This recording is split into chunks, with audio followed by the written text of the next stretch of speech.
হাজব্যান্ডের থেকে special gift পাওয়ার পরে তাকে যদি আমি স্পেশাল কিছু রান্না করে না খাওয়াই তাহলে কি হয় বলেন।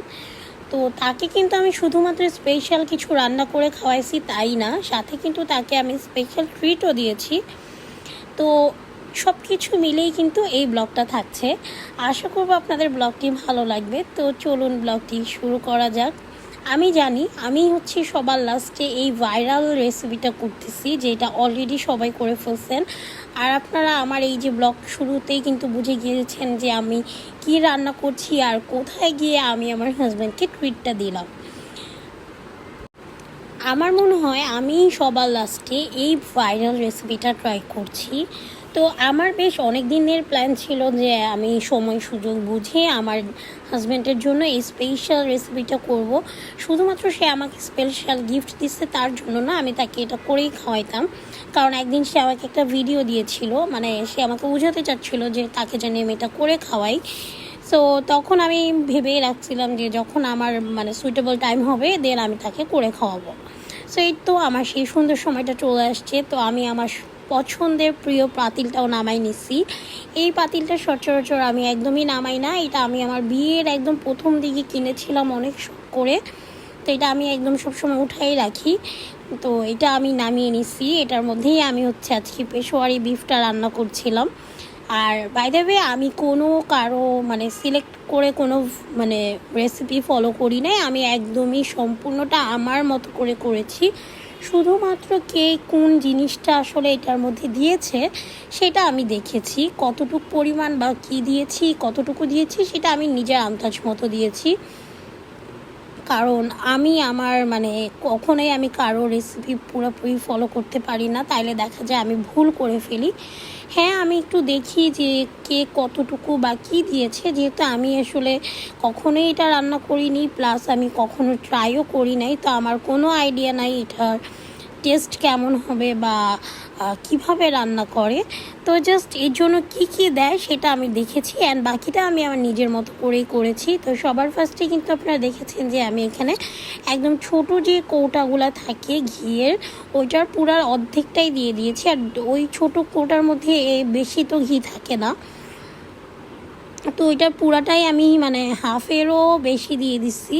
আর একটু মনে হয় ছিল, তো বাকি সবটাই আমি কিন্তু এই মাংসের মধ্যে দিয়ে দিয়েছি। এখানে 1 কেজি থেকে একটু বেশি মাংস আছে। তো তারপরেই তো যা যা যায়, টমেটো, আলু, পেঁয়াজ, রসুন, আদা কুচি। তো অনেকে আদাকে কুচি করে দেয়, বাট আমি এখানে আদাকে আর কুচি করিনি, আমি একটু কিউব কিউব করে কেটেছি।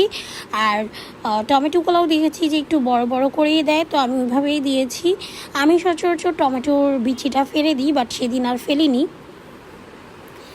সো তারপরে হচ্ছে গিয়ে এখানে আমি এখন আমার আন্দাজ মতো পর্যাপ্ত পানি দিয়ে দিয়েছি। তারপরে তো এখন এটাও একদমই ইজি একটা রেসিপি, এটার মধ্যে শুধুমাত্র হচ্ছে গিয়ে ঘি, যেটা এটা একটু যা বেশি লাগে যদি আপনি পুরোটা ঘিয়ে করতে চান।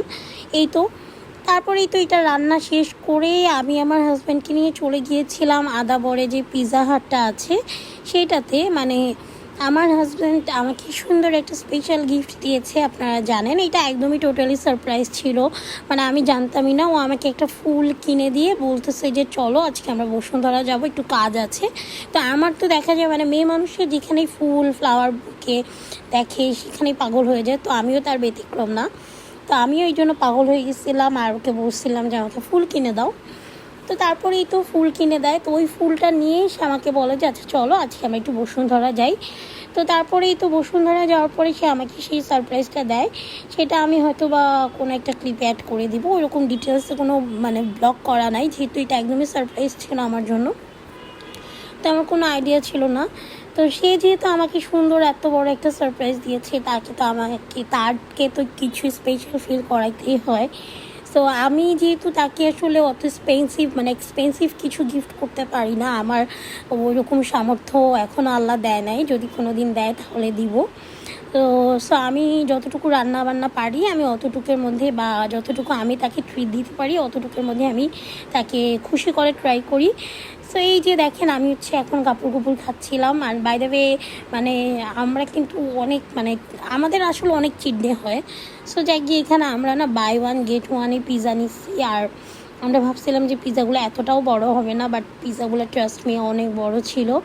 তো আমার হাজব্যান্ড তো অনেক খুশি, কারণ সে হচ্ছে পিৎজা হাট খুবই পছন্দ করে। আর আমারও পিৎজা হাট ভালো লাগে, বাট অনেক বেশি না, মানে মানে ডমিনোজ আমার একদমই ভালো লাগে না।